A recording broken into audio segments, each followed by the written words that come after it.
Hey everybody, thanks for tuning in. Thanks for watching my video podcasts. If you like my video podcasts, please say so, like them, make comments, that sort of thing. If you have questions, if you'd like me to clarify something, please ask questions. I'll see if I can clarify things. Today I'm going to talk about relational mindfulness. What is it, why it matters, and how to have it. So there has been a huge amount of research done. To be specific, I'll quote a book. Oh gosh. Okay, got to have my glasses on this one. So there's a book called Negotiating the Therapeutic Alliance, a Relational Treatment Guide by Jeremy D. Safran and J. Christopher Moran. This is a book that cites a 50-year study about all of the therapeutic modalities that they studied, which were many, many, many. And this is what they found. A half-century of psychotherapy research has shown that the quality of the therapeutic alliance is the most robust predictor of treatment success. So what does that mean? It means that of all of the different modalities that they studied, again, which were a lot, among them, which modality was most powerful? Well, it didn't even matter compared to something more important, and that was the therapeutic alliance. What is a therapeutic alliance? A therapeutic alliance is when I, as the practitioner, have a relationship of trust, a quality relationship with the person that I am treating. Therapeutic alliance. So there's a term. I have a good relationship with my client. My client trusts me. My client feels seen by me. My client feels appreciated by me. All of the indicators that you would normally say are the qualities of a good relationship. If that's intact between a practitioner and a client, then that is the biggest predictor of success therapeutically in terms of this client getting better. More powerful than the fact that it's a psychodynamic model.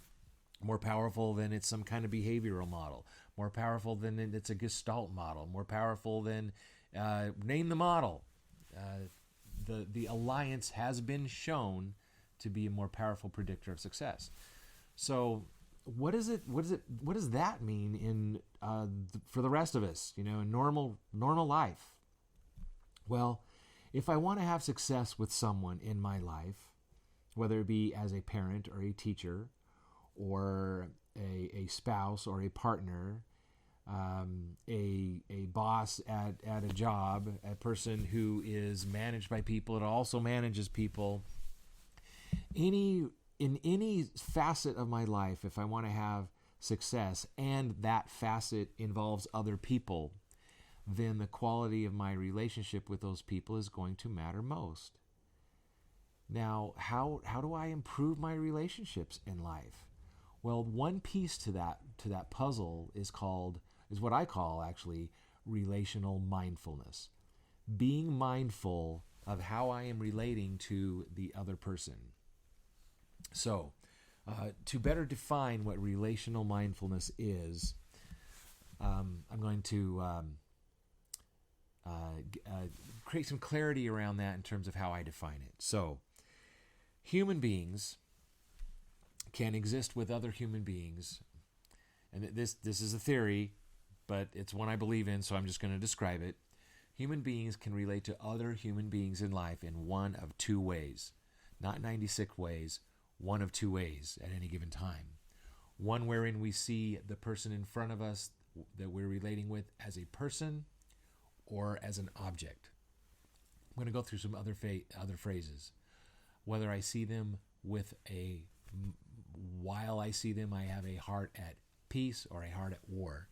I see them as a thou or an it. I am I thou towards them or I it towards them.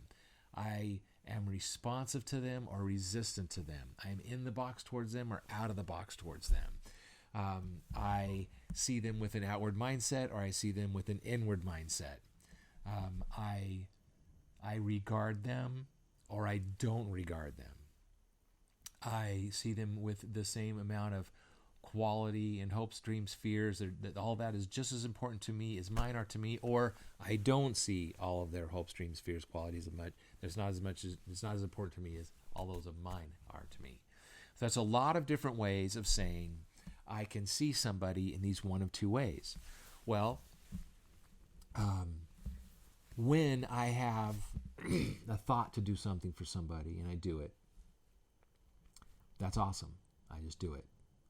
When I have a thought to do something for somebody that I know, inside of me, it's a good thing to do, and I don't do it, and I go against something inside of myself. We call this self-betrayal. There is a company, a consultant company called the Arbinger Institute, and they have coined that phrase, and they are very good at teaching humanity that phrase, self-betrayal. The moment when I don't do what I feel I should do for another human being. When that happens, when I don't do it, and because of other factors, over time I can become literally resistant to that other human being. I will seek to be justified for not doing the thing that I had a sense to do. And I will begin to see them as an object because they are going to be the most convenient reason that justifies my reason not doing something for them. There's also trauma and culture and community and different things involved in my life wherein I can become someone who sees people or particular kinds of people as objects. And that's for a whole other subject. I have other video podcasts on that subject. Watch them or listen to them. So I can see people. Now, why I end up seeing people in one of these two ways, again, I've actually covered a lot of that in other video podcasts, but for the purposes of this one, I can see people and therefore interact with people in one of these two ways, wherein I see them as a person or an object. Okay, if you want to learn how to differentiate between these two ways, or the differentiation of these two ways, or how to recognize how to become someone, how to recognize that you are someone who sees people as objects or as people, there's some books that will help you out with that. One of them is called Leadership and Self-Deception. This is particularly helpful in the world of business. So, by the Arbinger Institute, Leadership and Self-Deception. If you haven't read it, go read it, come back and listen to this podcast, and you'll actually understand it better. So, I'm going to throw that over there. The Outward Mindset by the Arbinger Institute. Again, awesome book. It will again help you understand the difference between these two ways of seeing people that I just described. The Choice by the Arbinger Institute. It will help. It's a very quick read, and it just lays out the principles as to how I become someone who can better see people as people, how I can recognize when I see people as objects. Okay, that's a good one. The seminal, most powerful philosophical treatise on the concept of seeing people as people or as objects, me being someone who sees the world in these one of two ways, is this right here, the Oxford Papers by C. Terry Warner. It's published by the Arbinger Institute, or they put it out for being published. Anyway, the Oxford Papers, C. Terry Warner. Grab a thesaurus and dive in if you kind of want the philosophical / scientific description of how it is that human beings see each other and therefore treat each other in one of these two ways. Okay? Bonds That Make Us Free by C. Terry Warner. This will help you understand every nuance. This is for the layperson, any one of us, to help us understand what it means to relate to people, seeing them as a person as opposed to an object, being in the box, out of the, just what I just described. This will do it. This is the Bible, so to speak. It will help you know what these two ways of being is and how to be the one wherein we relate better to people. All right? Boom. You got to do it. Okay. These two books right here, Crucial Accountability and crucial conversations. These folks have taken some of the information that I just mentioned to you, and within the context of business or anytime you need to have conversations with people that otherwise might not be very pleasant. You kind of have to confront some and give somebody difficult feedback, that sort of thing. These folks have put together knowledge on this that's really, really great, also within the context of the relational model, which helps us all have relational mindfulness, all right? The crucial people. Put this over here. I was going to throw those too, but I will. Okay, boom. All right, so in the treatment world, so if you, or in the academic world, if you work with kiddos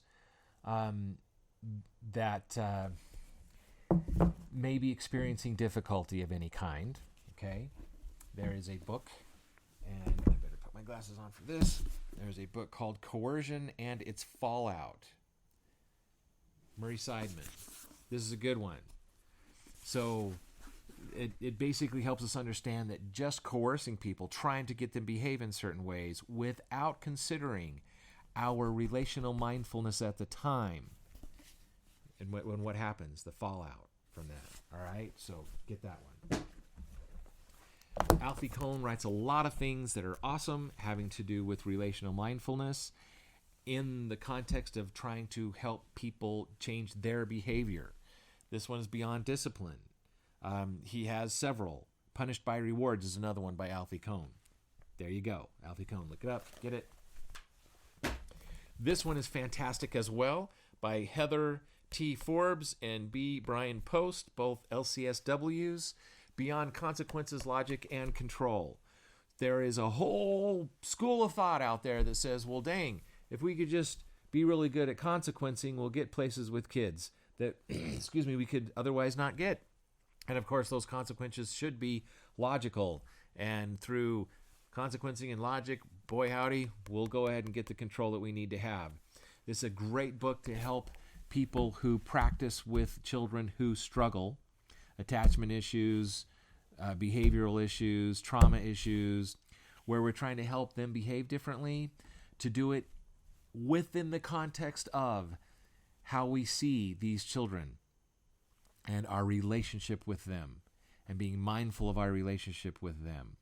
You can get so much farther authentically with a young person in your care if you are relationally mindful than you can if you're just trying to get really good at creating the consequences, as logical as you may be, to help get control of them and change their behavior. So get that one. Boom. And then also, there's a book called The Way with Children, Ancient Wisdom for Leading Modern Young People by a person named M. Shayne Gallagher. This is really great, and watch other episodes of mine, and then you'll hear me mention this. I'm actually going to have a complete series, section by section, of this book to help parents and those who work with children in any kind of capacity to be more relationally mindful. Lao Tzu in the Tao Te Ching taught the whole world how to be more mindful of your relationships with everything and everyone. It was the basis of Taoism, one of the 5 biggest religions in the world, but also a philosophical way to operate in life. And this version of the Tao Te Ching has to do with people who, as parents or any other kinds of adult that works with children in any capacity. All right, there you go. So there are several books that I just talked to you about. You may have to rewind a couple times to get all those titles and get all those names. Those will take you where you want to go if you want to be relationally mindful.